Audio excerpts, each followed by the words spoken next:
Você deve ter percebido pelas imagens que nós vamos trabalhar agora, novamente, a questão da oxirredução.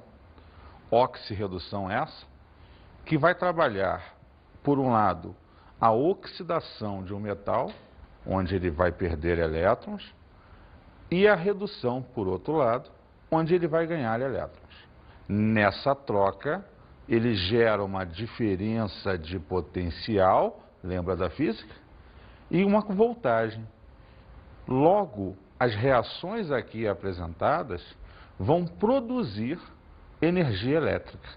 É a química gerando energia elétrica. Com isso, vamos falar hoje sobre eletroquímica 3. Vamos nos basear principalmente nas pilhas, onde ocorre uma reação de óxido-redução, onde se produz corrente elétrica. Vamos observar o esquema a seguir. Observe por esse esquema que uma pilha, evidentemente com seu lado positivo e negativo, foi ligada a uma lâmpada. Como a pilha é um processo onde, no invólucro metálico, você tem substâncias químicas em que ocorrerá uma reação de oxirredução, essa oxirredução vai gerar um fluxo de elétrons que necessariamente, olhando o esquema, pelo anodo polo negativo, vão sair os elétrons, acompanhem as setinhas, passando pela lâmpada e incandescendo pela passagem do elétron no filamento dessa lâmpada. Eles saem e voltam ao polo positivo da pilha. Justamente esse fluxo de elétrons é que faz com que o elemento lá dentro que oxidou liberou o elétron, passou pela lâmpada e esse elétron voltou à pilha para reduzir o outro elemento. A reação, quando aconteceu, gerou essa diferença de potencial e incandesceu a lâmpada pela passagem dos elétrons do circuito. Observamos na pilha de Daniel que os íons cobre têm maior potencial de redução e o átomo de zinco sofrerá oxidação, o que nos permite concluir que ele, o zinco, tem maior potencial de oxidação. Esse texto demonstra para você uma das principais pilhas que exemplifica todo o processo de aprendizado dessa parte, a pilha de Daniel. Ela é a base instrucional para que a gente entenda como funciona o processo da oxirredução. É a pilha de zinco e cobre. Nessa pilha, ao qual eu vou demonstrar todo um trabalho para você, ela é uma base estrutural. Perceba uma coisa, a oxirredução é toda igual. O que vai mudar é o elemento que oxida e que reduz naquele exemplo do exercício, naquele exemplo prático do teu dia a dia. Então, se você entender como funciona a pilha de Daniel, você vai entender como funciona qualquer pilha na química. Nessa aula, o importante é o aspecto do cálculo dos potenciais, da energia gerada pela pilha. Você já teve em uma outra aula toda a ideia de funcionamento da pilha em nível de reações. Esse complemento faz o cálculo necessário dos potenciais gerados por ela. Vamos então trabalhar o potencial de uma pilha. O potencial da pilha é a análise da quantidade de energia gerada no processo de oxirredução da mesma. Ela vai receber alguns nomes diferentes, ΔE, DDP ou FEM, que veremos a seguir.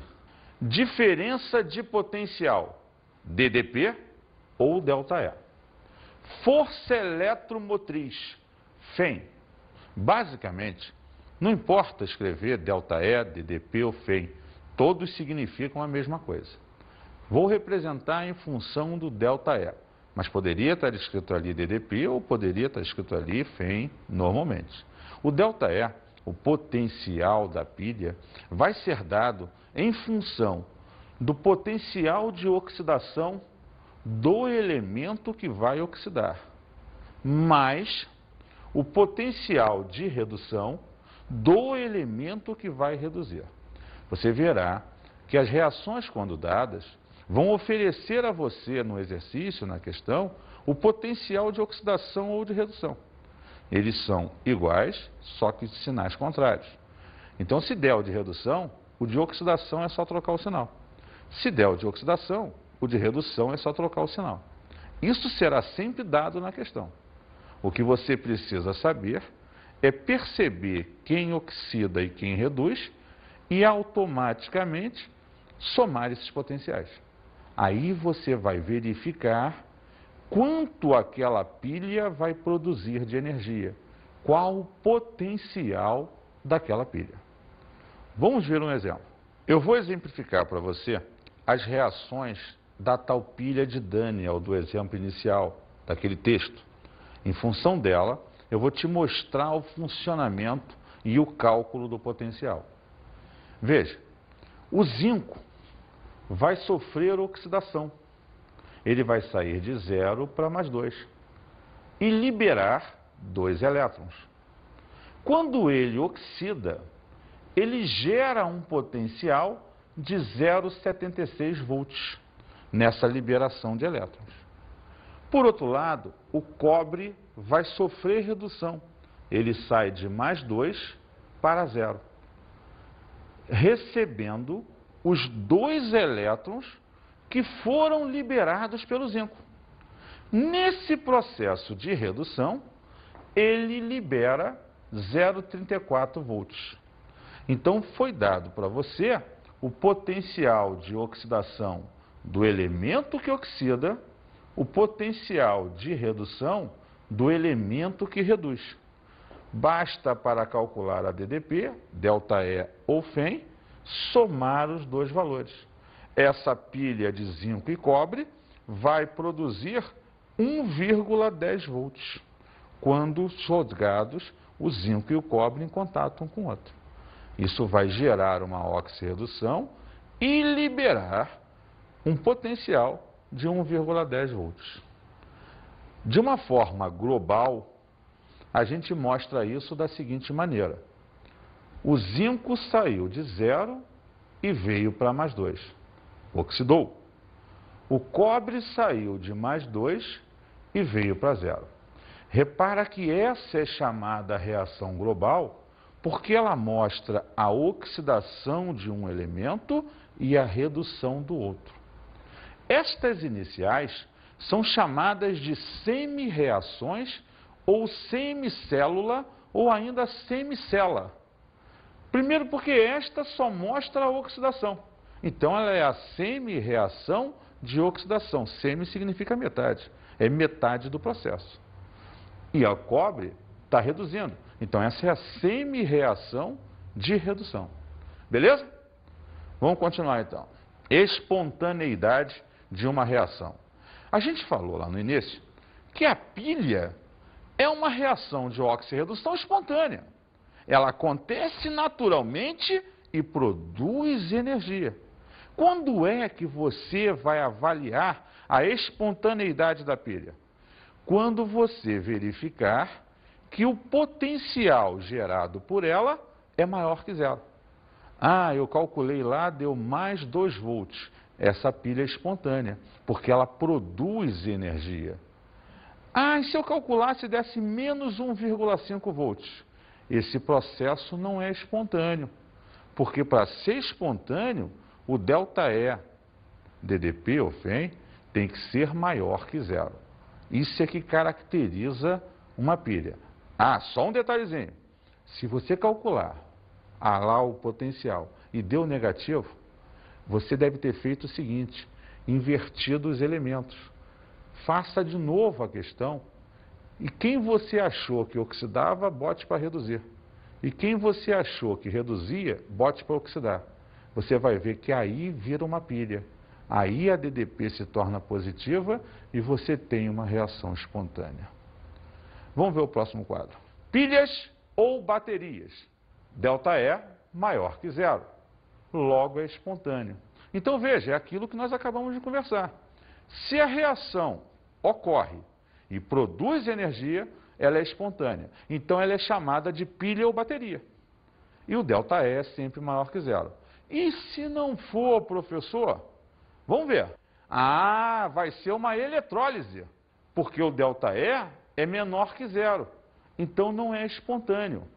Você vai, e seria bom você estudar também esse ponto, ver num outro momento as reações de oxirredução que precisam de energia para ela acontecer.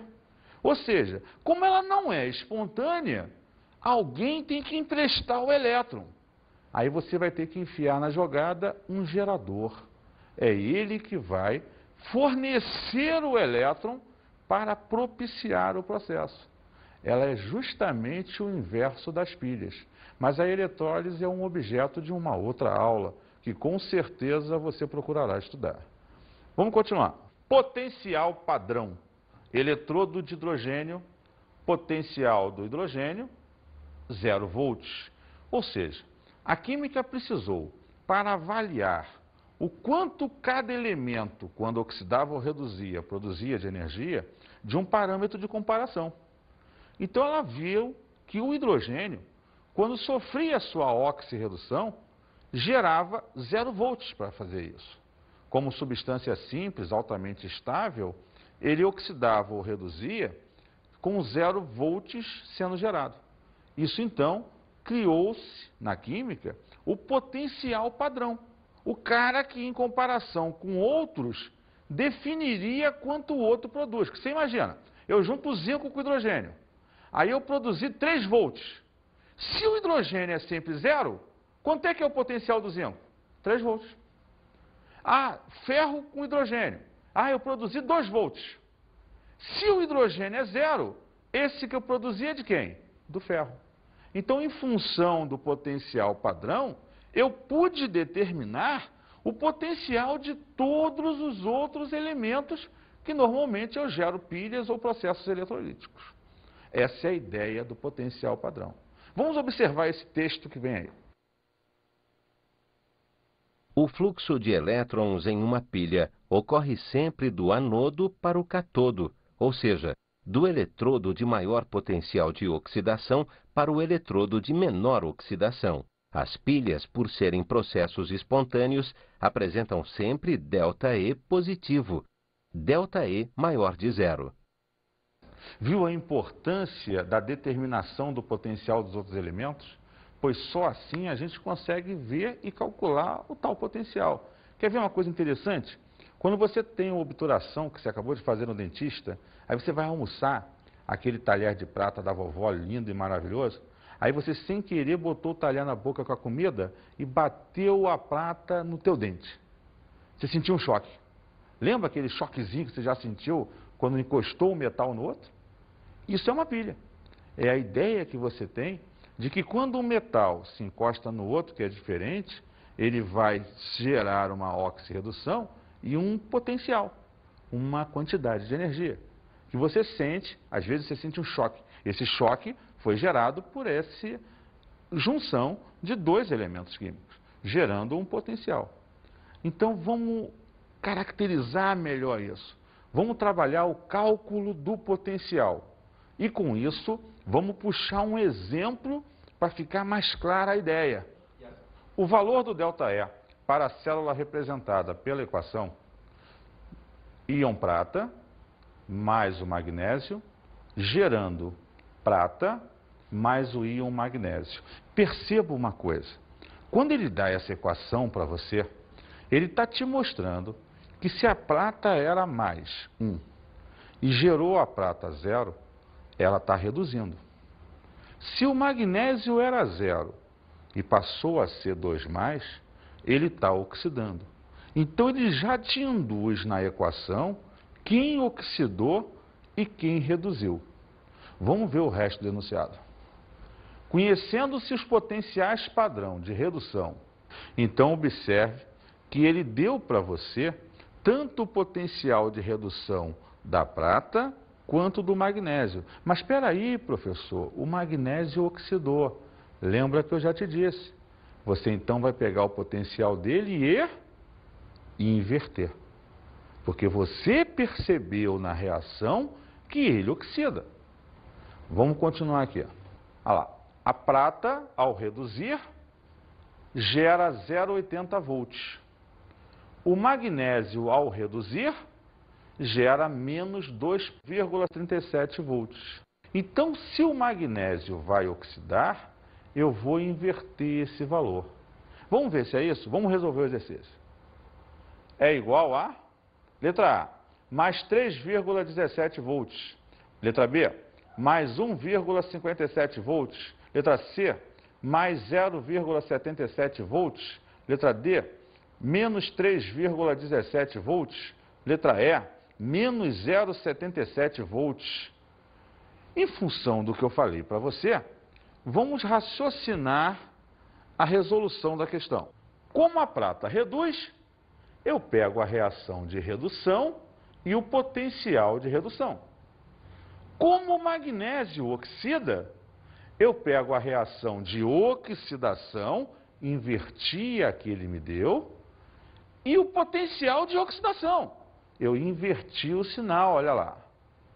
Então, o ΔE vai ser o potencial de redução mais o potencial de oxidação, dando mais 3,17. Então, a alternativa é letra A, mais 3,17. Entendi, professor. O funcionamento da pilha é muito fácil. Isso, Gotinha. Então, você percebeu que é tranquilo trabalhar com o cálculo de potencial de uma pilha. Basta você perceber quem oxida e quem reduz. A partir daí, soma esses valores e você vai ter sempre o potencial da pilha. Vamos observar como as reações de oxirredução atuam em nosso dia a dia. E é um processo não muito agradável.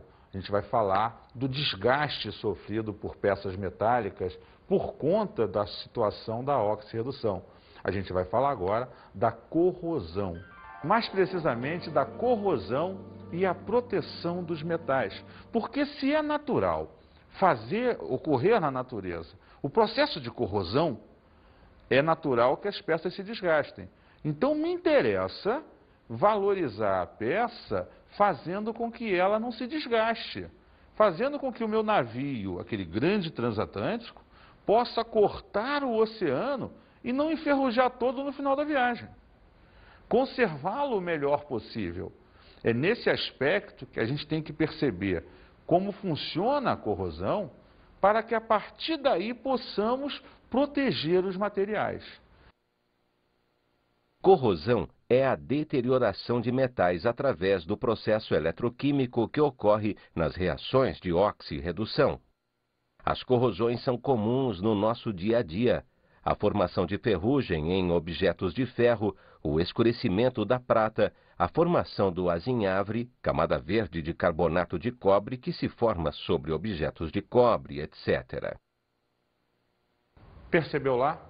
Quando você define a corrosão, você percebe que ela é um produto da oxirredução e que os metais são os caras que mais sofrem com isso, pela sua facilidade em oxidar, às vezes na presença do ar, na presença da umidade com mais facilidade ainda, e com isso a deterioração da peça. Vamos falar agora sobre a corrosão do ferro, já que basicamente o ferro é um dos materiais mais utilizados por nós no nosso dia a dia. Os objetos metálicos em sua formação ou são de ferro ou são ligas à base de ferro, como por exemplo o aço, que é uma liga de ferro, carbono, oxigênio e assim por diante. O processo de corrosão mais comum é o que ocorre com o ferro. Estima-se que aproximadamente 20% de todo o ferro produzido anualmente é utilizado para repor objetos de ferro corroídos. Você percebeu então? O texto vem complementar e embasar o que nós tínhamos conversado, sendo o ferro hoje uma das coisas mais importantes a serem conservadas, porque senão vai chegar um momento em que não haverá mais ferro para se manter as estruturas que hoje existem no mercado, edifícios e outras coisas mais. Vamos olhar a corrosão do ferro com mais carinho. Vem comigo. Você tem uma barra de ferro, uma viga aqui, aonde o oxigênio do ar atuando na barra, porque ele está em volta de tudo no nosso dia a dia, e a umidade, normalmente a água tem sais presentes nela. Ah, por isso, professor, que no ambiente marinho, na praia, os objetos de ferro enferrujam mais rápido. Isso, esses sais vão ionizar o processo e acelerar a velocidade com que ele ocorre. Então, veja, o oxigênio atua em presença da umidade, gerando o íon hidroxila, levando o ferro a se oxidar e formar um composto diferente do que antes era o ferro metálico. A oxidação do ferro, ele funcionará como anodo, porque o ferro, que era zero, estava na forma metálica, sólido, ele sofreu oxidação. E oxidado, ele vai gerar um outro composto diferente do anterior. Então a barra, que era toda de ferro, começa a ter um desgaste, começa a ter sido transformada em outra substância, e isso aqui vai perdendo parte do ferro que existia aqui. Vamos olhar o outro lado do jogo. A redução do oxigênio, que funcionará como cátodo, vai acontecer da seguinte maneira. O oxigênio do ar, que tinha número de oxidação 0, em presença da água e recebendo os elétrons do ferro, vai gerar o íon hidroxila, onde o oxigênio passa a ser menos 2. Então, de 0 para menos 2, ele sofre a redução. Vamos observar a linha geral de raciocínio. Reação global do processo. O ferro, que era 0, vai passar a ferro mais 2. Ele oxidou. E o oxigênio, que era 0, vai passar a oxigênio menos 2. Ele reduziu. Então, você deixou de ter o ferro na barra e passou a ter na sua superfície hidróxido de ferro, que por ação contínua do ar, vai levar esse hidróxido de ferro 2 a uma nova oxidação. Veja só a reação. O ferro, em geral, pode ser oxidado de ferro mais 2 pela ação do oxigênio contínua a ferro mais 3, que é comum chamar de ferrugem. Ok? Proteção contra a corrosão. Se corrói, a gente tem que tentar proteger. Essa é a ideia do jogo. E aí a química criou alguns caminhos onde você pode tentar proteger aquelas peças de ferro. Vamos ver alguns deles. O primeiro deles é a galvanização. A galvanização é a deposição de um metal, diferente do que você quer proteger, sobre o que você vai proteger. Ele vai ficar em películas, camadas sobre aquele material, e aí quando o processo ocorrer, quem oxida é esse metal, e não mais o ferro. Então você trocou o foco da coisa. Normalmente se utiliza o zinco na proteção do ferro. Vamos ver um outro caso. Folha de Flandres ou lata. A lata funciona todos os enlatados do mercado hoje. É o teu exemplo mais típico. Como é que é feito aquele enlatado? É um material da base de ferro, onde você tem um revestimento de estanho. O estanho é usado para proteger a lata e evitar que o ferro se oxide. Só que aí você tem um grande problema, que é importante ser lembrado. Nunca compre latas amassadas ou necessariamente arranhadas, porque você vai ter tirado o estanho de cima e o ferro naquele ponto oxidou, com certeza deteriorando o líquido da conserva de dentro da lata e podendo ocasionar a produção de muitas bactérias, entre elas a que causa o botulismo. Então, as latas amassadas, que geralmente tem mercado até que vende mais barato para facilitar a tua compra, não devem ser usadas, porque elas podem fazer um grande mal e te levar à morte, porque esse tipo de doença mata. Vamos ver um outro caso. Os metais de sacrifício. Podemos dizer eletrodos de sacrifício também. Então eu tenho dois metais, o ferro e mais um. Quem oxida normalmente? Quem tem a maior facilidade em ceder elétrons. Então, se eu pegar uma lista de metais e olhar alguém que tenha potencial de oxidação maior do que o do ferro, ou potencial de redução menor do que o do ferro, ele será usado para proteger o ferro. Exemplo, é comum nas tubulações antigas da SEDAI, que eram feitas no caso de chumbo, se pregar a cada 20 metros uma placa de magnésio. Por quê? Com o tempo, esse chumbo iria oxidar. Para evitar que ele oxide e não fure a canalização, esse magnésio era preso a ele. Por quê? O magnésio oxida mais fácil que o chumbo. Então, quem oxidaria e sofreria deterioração era o magnésio. E a canalização de chumbo continuaria inteira por um tempo muito maior de uso. No caso do ferro, se faz a mesma coisa. Por exemplo, nos transatlânticos, que são basicamente em aço as placas, base de ferro, você tem que a cada 6 a 10 metros, ele prega uma placa de zinco. Por quê? O zinco oxida mais fácil que o ferro. Então, ele funciona como metal de sacrifício. Ele vai dar os elétrons, oxidar, e o ferro não. Então, no final da viagem, daqui a um certo tempo, o ferro continua inteiro e a placa de zinco está toda corroída. É mais fácil você ir lá, soltar aquela placa e botar outra. E conserva o ferro por muito mais tempo. Nesse caso, não há um revestimento de toda a estrutura. Há necessariamente placas de um metal que se oxide mais fácil que aquele que você quer proteger. É interessante ainda dar uma fechada nisso, lembrar que a tecnologia está melhorando. E hoje você tem várias tintas que também são usadas como revestimento para evitar que o ferro ou os metais em geral sofram oxidação. Você hoje tem o Zarcão, que é uma tinta muito utilizada antes de dar a pintura final dos objetos de ferro. Para quê? Ele é um pigmento de um metal que oxida mais fácil que o ferro e que necessariamente vai levar o ferro a ficar protegido. E com isso, você pega o Zarcão e oxida ele. Daqui 2, 3 anos, você troca a tinta de novo e mantém o revestimento. É assim que funciona o revestimento do teu carro. Ele é a base de ferro. O cara passa uma camada de tinta, de proteção, a base até de Zarcão e outras substâncias, e necessariamente a pintura final.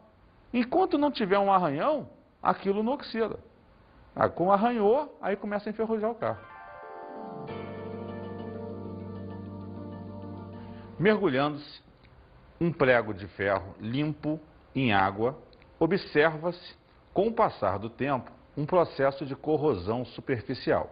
Com base nos valores dos potenciais de redução relacionados abaixo, dentre os metais a seguir, aqueles que mantidos em contato com o prego, sem recobri-lo totalmente, seriam capazes de preservá-lo contra a corrosão são, veja, quando você quer proteger alguém, o que nós falamos anteriormente?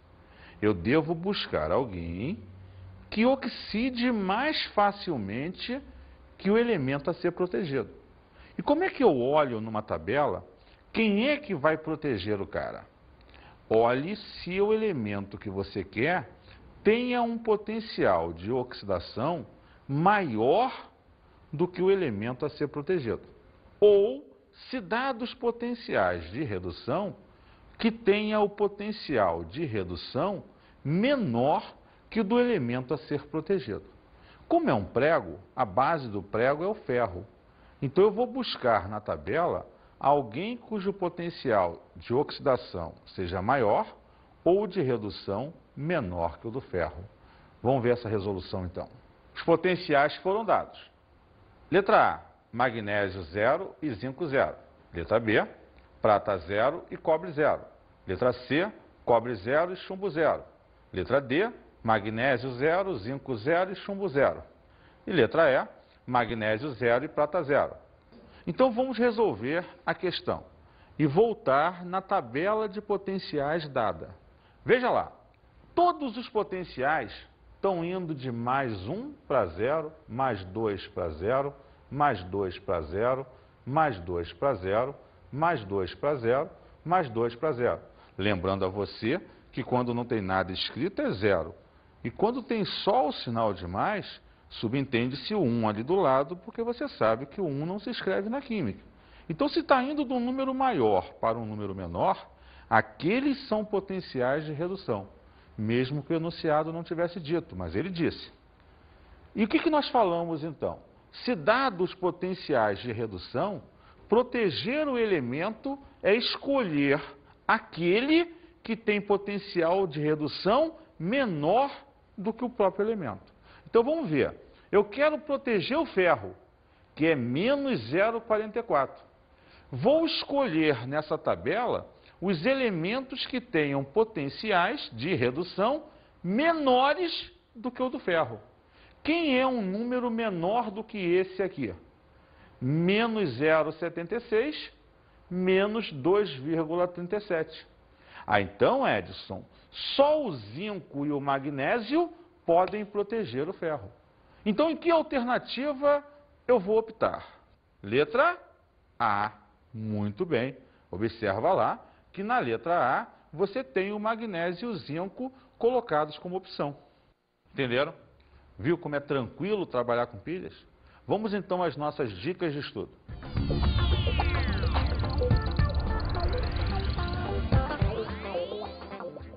Veja só, uma grande dica para você é dar uma trabalhada na questão dos textos sobre corrosão, perceber o funcionamento dessa oxirredução dos metais.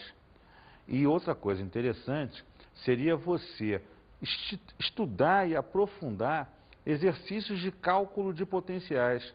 Essa é uma parte muito cobrada em concursos que tenham múltipla escolha como fase de concurso.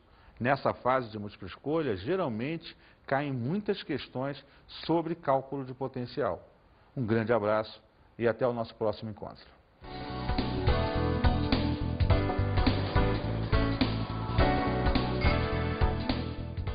Na aula de hoje estudamos a Eletroquímica 3. Veja que nesse momento a gente trabalhou a questão do cálculo dos potenciais, o ΔE, DDP ou força eletromotriz. Vimos o potencial de uma pilha. O potencial de uma pilha pode ser determinado de várias maneiras. Uma delas, que nós apresentamos hoje, é pegar o potencial do elemento que oxida e somar com o potencial do elemento que reduz. Daí você terá o ΔE, a FEM ou o DDP de uma pilha. Analisamos a corrosão e a proteção de metais. É importante lembrar que a corrosão é inevitável. O ferro está em contato com o oxigênio do ar. O que nós devemos fazer é criar técnicas cada vez mais interessantes de proteção desse metal, como as apresentadas hoje: a galvanização, os metais de sacrifício e a folha de Flandres ou lata. Lembrando também que a nossa indústria de pigmento está gerando uma série de tintas de grande valia na proteção desses metais. Até a próxima aula!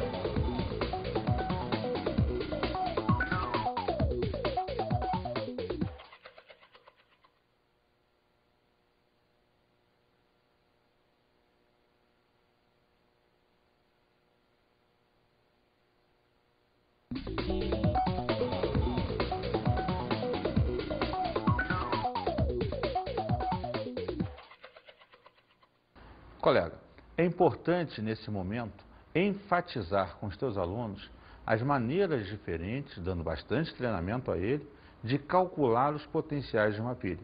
E necessariamente dar uma enfatizada para ilustrar e tornar a aula mais fascinante nesse dia a dia que nós vivemos hoje, no sentido da corrosão, dos processos naturais de oxirredução. Um grande abraço e até o nosso próximo encontro.